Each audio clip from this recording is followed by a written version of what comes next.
Եթե հիշում եք, մենք անցած մեր սերտողության շրջանակում հասել ենք արդեն հայտնության 7-րդ գլխին։ Եվ միասին նայեցինք առաջի 8 համարները, կհիշեք, այդ առաջի 8 համարների շրջանակում հայտնություն 7, 1-ից 8-ի շրջանակում մենք տեսանք առաջի խմբի մարդկանց։ 7-ը 8-ը չէ, 1-ից 8 համարները ընդհանուր նայեցինք, որտեղ տեսանք 144,000 թիվը, ովքեր էին այդ 144,000-ը, չէ, 7 տարիներից մնացող հավամաստ ավետարանիչներն են լինելու, որ Տերը առանձնացրեց 144,000 հոգու, որոնք որ 7 տարվա նեղության շրջանակում ինչ են անելու, քարոզելու են, ավետարանն են վկայելու, այսինքն մինչև եկեղեցու հափշտակությունը իրանք անհավատ էին։ Երբ որ հափշտակությունը լինում է վերջանում է, Աստված այն քողը, որ հիմա իրանց սրտերի վրա դրված, ինչ է անում, հանում է եւ առանձնացնում է 144,000 հոգու, որոնք որ սկսում են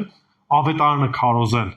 որոնք որ սկսում են փրկությունը քարոզել։ Եվ մենք տեսնում ենք, որ այս մարդիկ իրենց հավատքի համար ինչ են լինում, նույնիսկ զոհաբերվում են,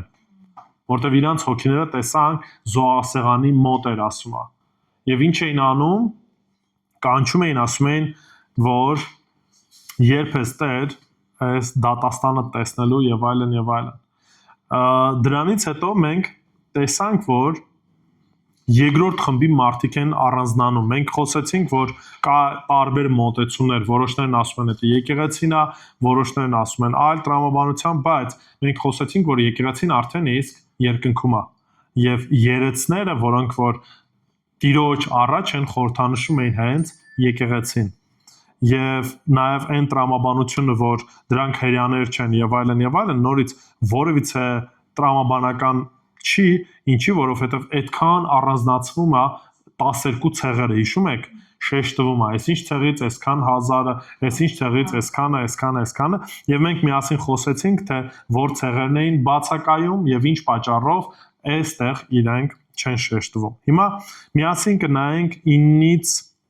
մինչև վերջը, բայց եկեք 9-ից մինչև 17-ը կկարդանք միասին, հայտնություն 7, 9-ից 17, ու արդեն համար առ համար կնայենք սերտողությանը։ Սրանից հետո տեսա ահա մեծ ամբոխ, որին ոչ ոք չէր կարող հաշվել, կազմված բոլոր ազգերից, ցեղերից, ժողովուրդներից ու լեզուներից, որոնք կանգնած էին աթոռի եւ գառան առաջ, սպիտակ զգեստներ հագած ու արմավենու ճյուղներ իրենց ձեռքերին, եւ բարձրաձայն աղաղակում էին ու ասում. Փրկությունը մեր Աստծունն է, որ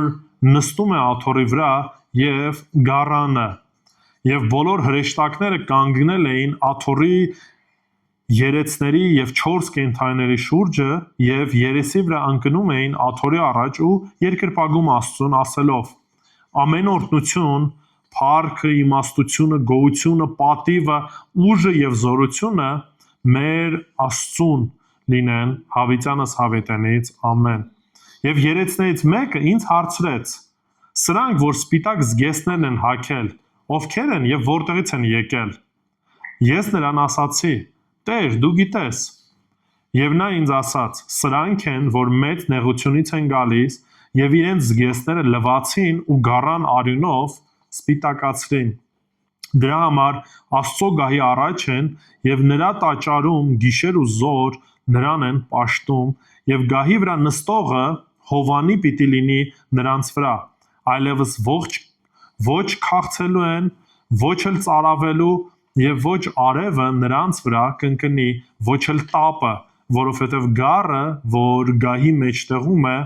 կհովվի նրանց ու կառաջնորդի դեպի կենաց ջրի աղբյուրը եւ Աստված կսրբի ամեն արտասուք նրանց աչքերից։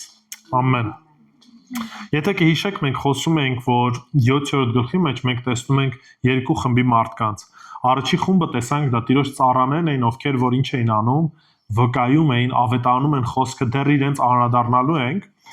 այս շարունակության մեջ մենք տեսնում ենք երկրորդ խմբի մարդիկ։ Հետաքրքիր է, երբ որ կարդում ենք, ասում է սրանից հետո տեսա, նշանակում է, որ տեսիլքը փոփոխվում է, այսինքն առաջի տեսիլքը ինչ եղավ, ավարտվեց եւ հիմա Հովհաննեսը տեսնում է մի նոր, ասենց ասած, տեսիլք, մի նոր իրողություն, որ իր առաջ է կանգնում։ Ինչ է տեսնում։ Ասում է սրանից հետո տեսա, ահա մեծ ինչ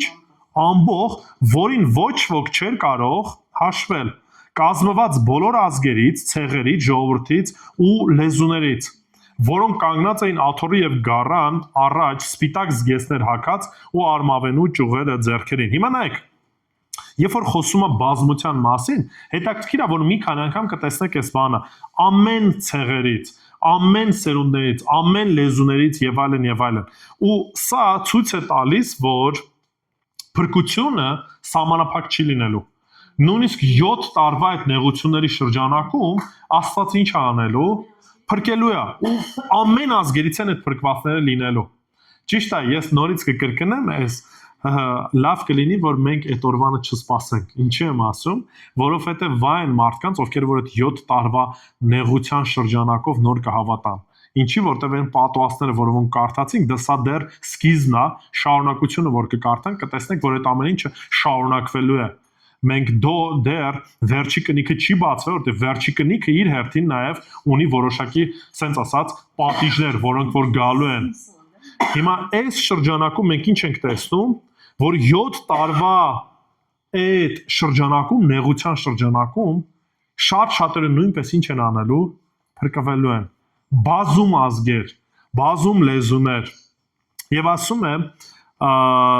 ու 4 անգամ տարբեր տեղեր կրկնվում է ազգ, ցեղ, ժողովուրդ, լեզու։ Ոսի շեշտում է փրկության, ասենց ասած, տիեզերական մեծ մասշտաբները։ Նորից քանակությունը չենք կարող ասենք մինչև այդ 7 տարվա նեղություն փրկվածների թիվը եւ 7 տարվա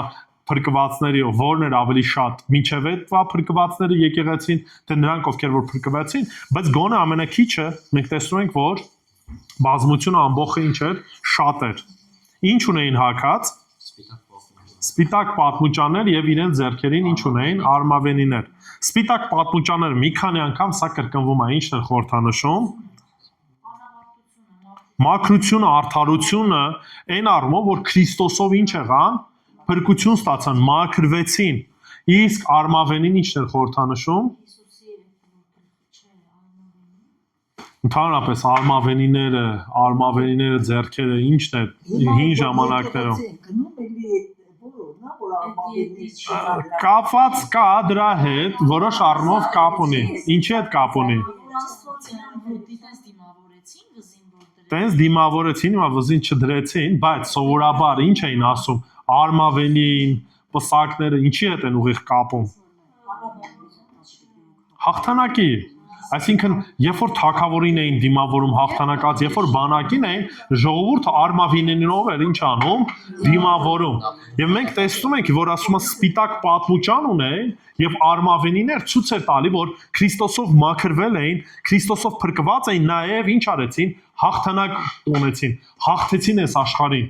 Քրիստոսով։ Հաղթանակի մասին է խոսում։ Ու նորից բացի դրանից նաեւ ասենց ասած ուրախության նշաններ Հիսուսին նման ձևով հենց ճիշտ է դիմավորեցին, արմավենի ճյուղեր վերցեցին, գցեցին Հիսուս Քրիստոսի առաջ։ Եվ սա նորից խորհրդանշական է, որ ինչ է ուրախության, ցնծության պահ է, որ այս տարվա 7 տարվա նեղության շրջանակից ինչ արեցին, հաղթեցին, փրկություն գտան։ Ուշադրություն դարձրեք, դրանից հետո ասում է փրկվածներին երգին, սկսում են իրանք երգել, ովքեր են միանում։ Ասում է եւ բարձրաձայն աղաղակում էին, ասում էին, փրկությունը մեր Աստծունն է, որ նստում է աթոռի վրա եւ գառանը, դրանից հետո 11 համարում, ովքեր միացան, հրեշտակները միացան։ Կհիշեք, մինչև էդ էլ երբ որ մենք նայում էինք, տեսնում ենք, որ երբ որ օրինակի համար մի քանի գլուխ առաջ էր, երբ որ նայում էինք երեցները սկսեցին երկրպագել որդուն, հրեշտակները նույնպես նորից միացան։ Եվ այս նույն տրամաբանությունն ենք տեսնում։ 7 տարվա նեղության շրջանակում փրկվածներն են գալիս են Տիրոջ առաջ, սկսում են ցնծության, փառաբանության երգը բարձրացնել Տիրոջ առաջ, շեշտելով փրկությունը ումներ Աստծունն է ու գառանը, որ նրա միջոցով փրկվեցինք, եւ հրեշտակներն էլ ինչ են անում, միանում են եւ սկսում են երկրպագել, փառաբանել, մեծարանք բարձրացնել։ Մեծ բազմությունը կամ սա այն խոստումն էր, որը որ Աբրահամին էր տրված։ Կհիշեք ծննդոց նույնիսկ գրքում, երբ որ տեսնում ենք, Աբրահամին Աստված ինչ խոստում տվեց։ Զավակ կունենաս, բայց մենակ էդի չէր։ Քո միջոցով նաև օրտնվելու են մնացած նաև ազգերը, սերունդները։ Աբրահամի սերունդից ով եկավ։ Աբրահամի սերունդը հասկանում եմ, հիմա անուն առնուն չեմ ասում, բայց վերջի վերջո Աբրահամի որ խոստացված սերունդն էր, որը որ օրհնություն դարձավ բոլոր ազգերի համար։ Ճիշտ պատասխանը որն է Անժելա։ Արաքսը հուշումը տվել էր։ Ապրես։ Ուրեմն Աբրահամի խոստացված սերունդը, որով որ պետք է օրհնվեին բոլոր ազգերը, Հիսուս Քրիստոսն էր։ Հիսուս Քրիստոսի միջոցով փրկությունը բացվեց բոլորի համար, նաև մեր համար հայերիս։ Հռոմեացիս նամակի մեջ նույնիսկ Պողոս առաքյալը խոսում է ճշմարիտ իսրայելացի եւ ոչ ճշմարիտ իսրայելացի։ Եվ Պողոս առաքյալը բացատրում է, որ ազգությամբ չի, որ բոլոր հրյաներն են, որ Աբրահամի ինչ են, սերունդ են։ Ինչու, որովհետև շատ շատերը հրյա լինելով ինչ արեցին, Հիսուսին մերժեցին։ Բայց ասում է բոլոր նրանք, ովքեր որ Քրիստոսին հավատացին, նրանք ճշմարիտ Աբրահամի սերունդն են, զավակներն են։ Դրա համար Տեր Հիսուս Քրիստոս փարիսեցիներին հիշում եք ինչ էր ասում։ Ասում էր, որ դուք Աբրահամի սերունդից չեք, դուք ձեր հոր սերնդից եք, սատանայի սերնդից եք։ Ասում է, որտեվ եթե Աբրահամի զավակ լինեիք, ինձ ինչ կանեիք, կընդունեիք, կհավատայիք։ Բայց քանի որ մերժում եք, դուք Աբրահամի սերնդից չեք։ Այո, արունակցական առումով մենք հրյա չենք, բայց հավատքով մենք Աբրահամի սերունդն ենք։ Դրա համար Պետրոս առաքյալն ասում է դուք ինչ եք, ընտրյալ ազգ եք, քահանա եք, քահանայական ազգ եք, թագավոր եք այս տրամաբանության մեջ։ Տերը մեզ որդեգրեց եւ որդի դարձրեց։ Հռոմեացիս նամակի մեջ նորից մենք որ ինչ էինք, հեթանոս էինք, ինչ արեց մեզ, ասում է, պատվաստեց։ Դրա համար ասում է մի պարծեցեք այն տրամաբանության, որ տեսեք հրյաները չենք հավատում, մենք հավատում ենք։ Ասում է, եթե Տերը հրյաներին, որոնք որ հենց ճուղն էին, չխնայեց կտրեց, ասում է դուք էլ եթե անհավատ գտնվեցիք, ինչ ա լինելու, կտրելու է ձեզ էլ։ Դրա համար մենք պարծենալու տեղ չունենք։ Քրիստոսով էր, որ փրկություն ստացանք։ Հետևաբար այս բազմությունը եւ առհասարակ երբ որ տեսնում ենք ընդհանրապես փրկվածների թիվը հայտնության մեջ, որ ասում է բյուր էին, ցույց է տալիս, որ այո, Տիրոջ խոստումը ինչ եղավ, իրականություն դարձավ։ Աբրահամի սերնդից եկածը օրհնություն դարձավ բոլոր ազգերի համար եւ նաեւ մեզ համար, որպես հայերիս, որ մենք ինչ էինք, հեթանոս էինք։ Հիմա նայեք, շարունակության մեջ, երբ որ միանում են երգելու,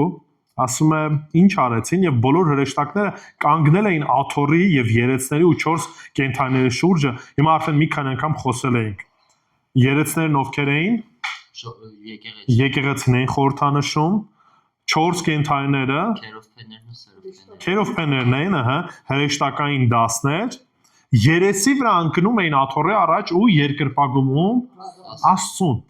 Ուշադրություն դարձրեք, հայտնության գիրքի կենտրոնում Տերն է, Աստված իր փրկությունն է։ Սրա մեջ այդ մխիթարությունը ու շարունակության մեջ նորից այդ մխիթարությունը տալու են։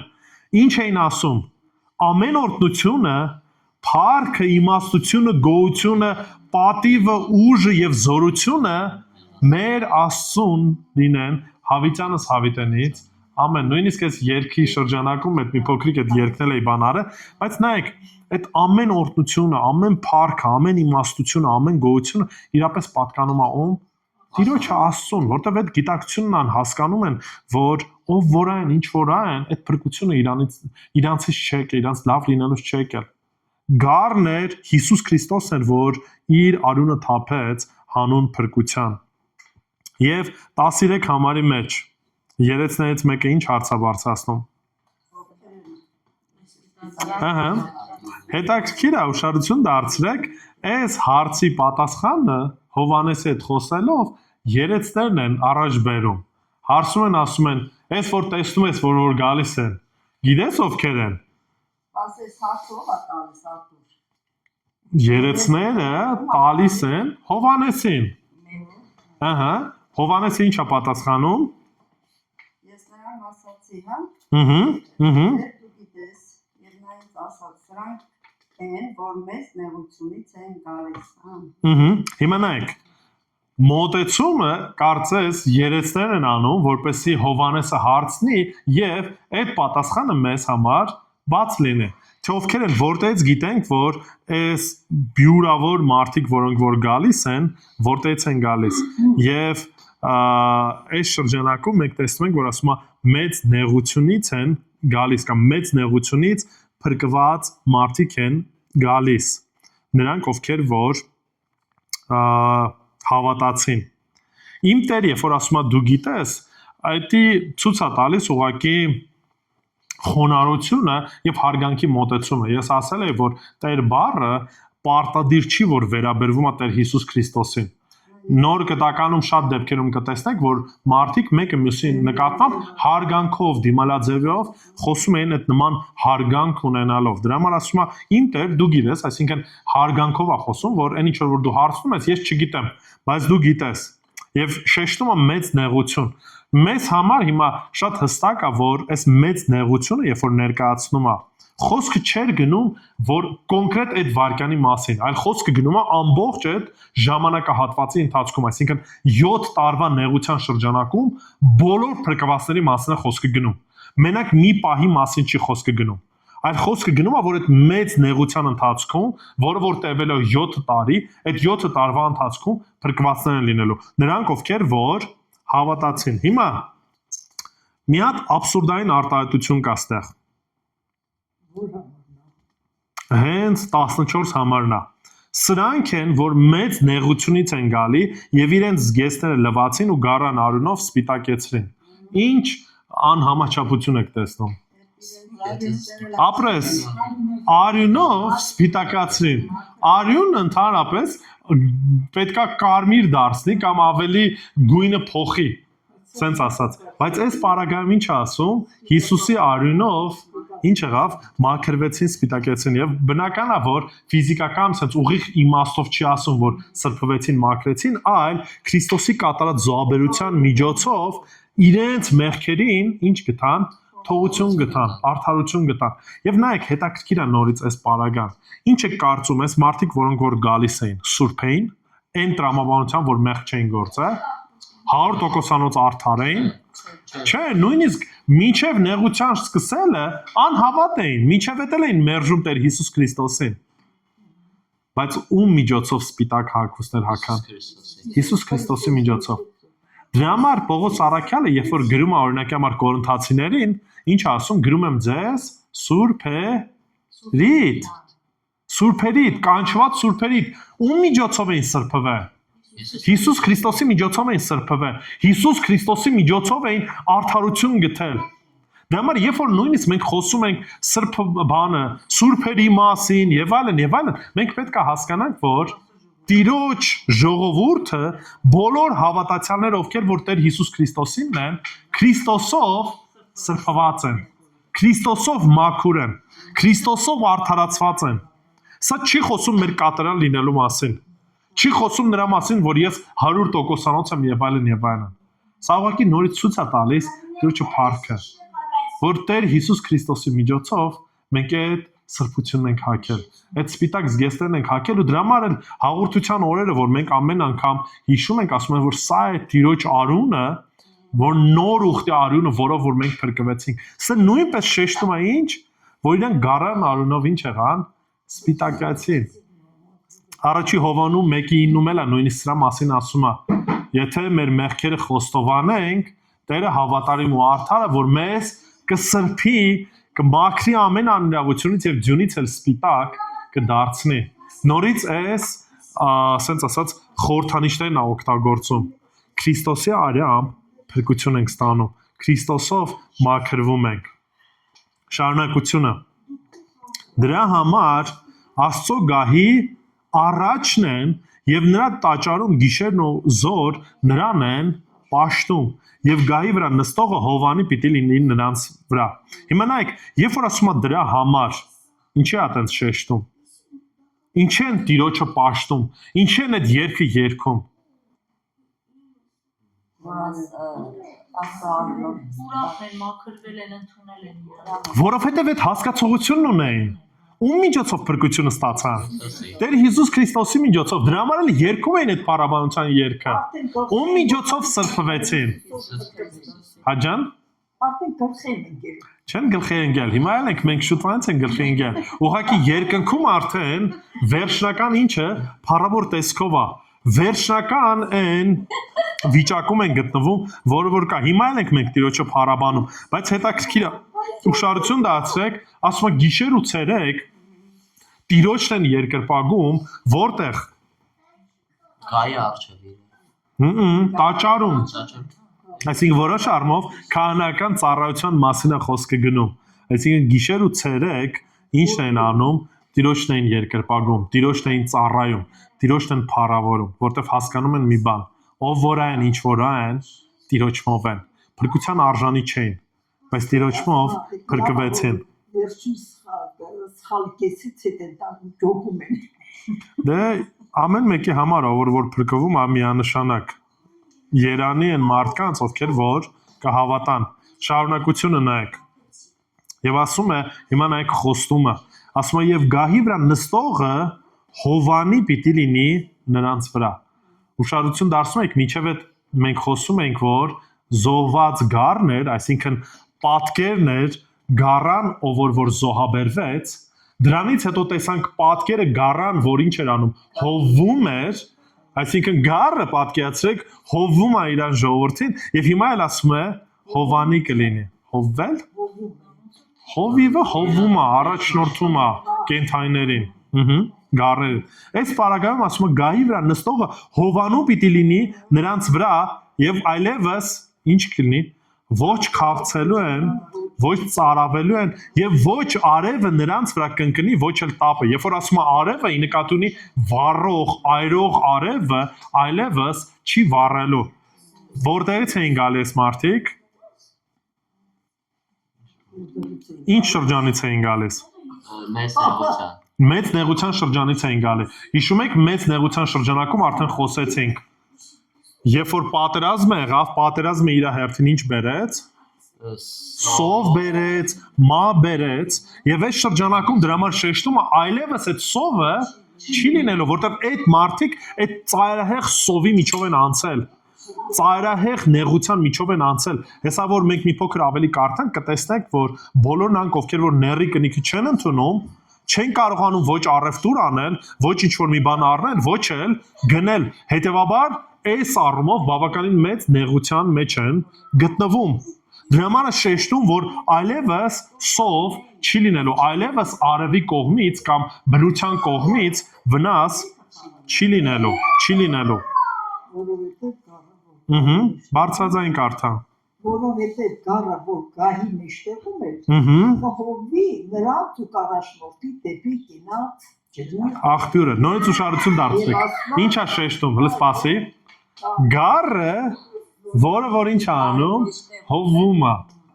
Ուշադրություն դարձրեք նորից այդ գեղեցիկ պատկերը։ Գառը ոչ միայն զոհվեց մեզ համար, ոչ միայն իր արյունը թափեց, ոչ միայն իր արյամբ մեզ սրբեց, ոչ միայն իր արյամբ մեզ փրկություն տվեց, այլև այդ նույն գառն է, որ մեզ առաջնորդում է։ Այսօր էլ է մեզ առաջնորդում։ Ամեն մի վայրկյանը մեր կյանքի։ Ուշադրություն դարձեք իր տեղը, որ անդադ շեշտում է, գահի մեջտեղում է։ Ուշադրություն դարձեք այդ փառքը, այդ փառքի նույնիսկ շրջանակում Տեր Հիսուս Քրիստոս ասում շարունակելու է ինչ անելու, հովվելու է նրանց եւ առաջնորդելու է դեպի կենաց ջրի աղբյուրը։ Հովվի նպատակը գործը ո՞րն է։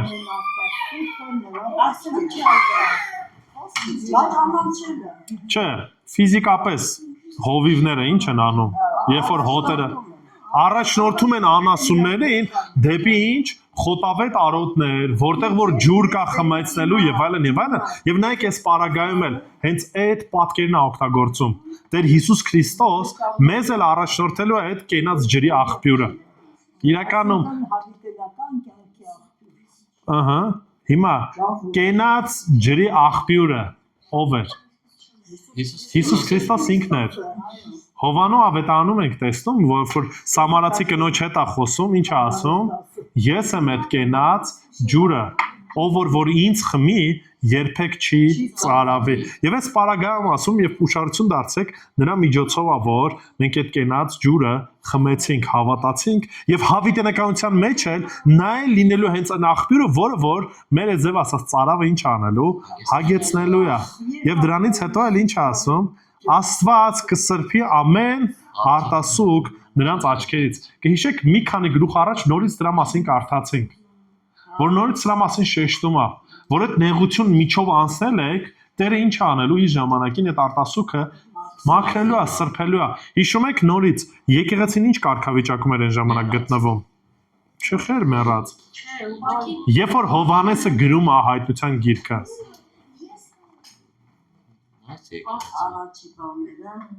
երբ որ Հովհաննեսը գրում է հայտնության գիրքը 100-ական թվականների, եկեղեցին ինչ վիճակում էր գտնվում, մենք մի փոքր խոսեցինք։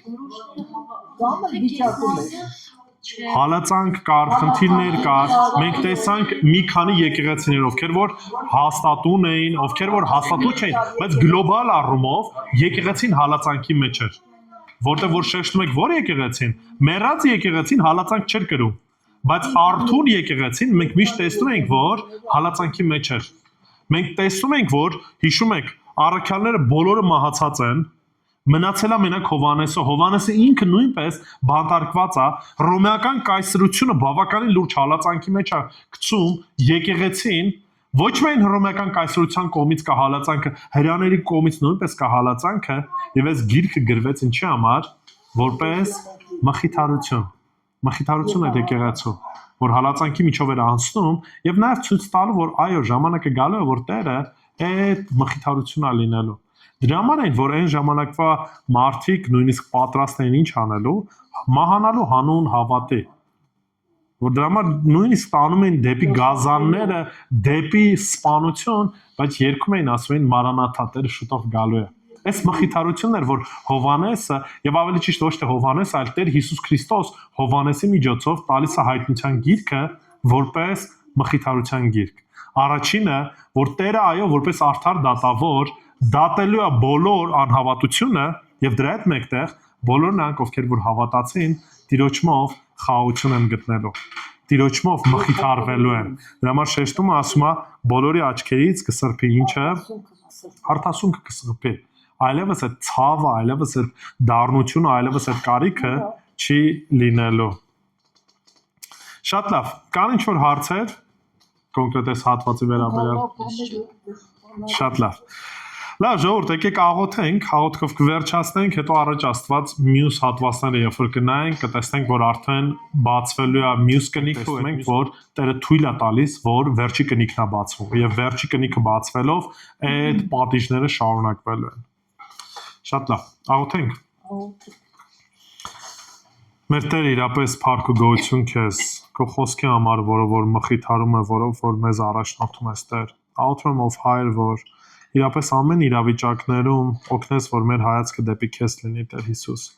Եվ ինչպես որ այն ժամանակ 7 տարվա նեղությունից փրկվածներն են քեզ երկրպագելու, քեզ մեծարելու, օգնի, որ մենք էլ որպես եկեղեցի քեզ ճշմարտապես երկրպագենք։ Որովհետև ողջ գոհությունը, ողջ փառքը, ողջ իմաստությունը ամենը պատկանում են քեզ, Տեր Աստված։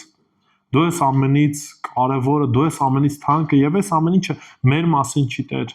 Այլ քո փրկության, քո ողորմության համար է, որ դու այցելություն արեցիր ու ողորմեցիր մեզ, Տեր, որտեղ մենք էլ մեռած լինելով մեր մեղքերի մեջ քեզանով փրկություն ստացանք Տեր, քո որդին կոչվելու իրավունքը տվեցիր, մեզ մեղքերից սրբեցիր Տեր եւ քեզ զավակ դարձրեցիր։ Ոստի աղոթում եմ Տեր, ամեն ինչի մեջ Տեր, դու փառավորվիր, դու մեծարվիր եւ օգնի, որ միշտ քո կամքը փնտրենք։ Մեր սիրելի ողորմած գթած Տեր Հիսուս Քրիստոսի անունով ենք աղոթում։ Ամեն։ Ամեն։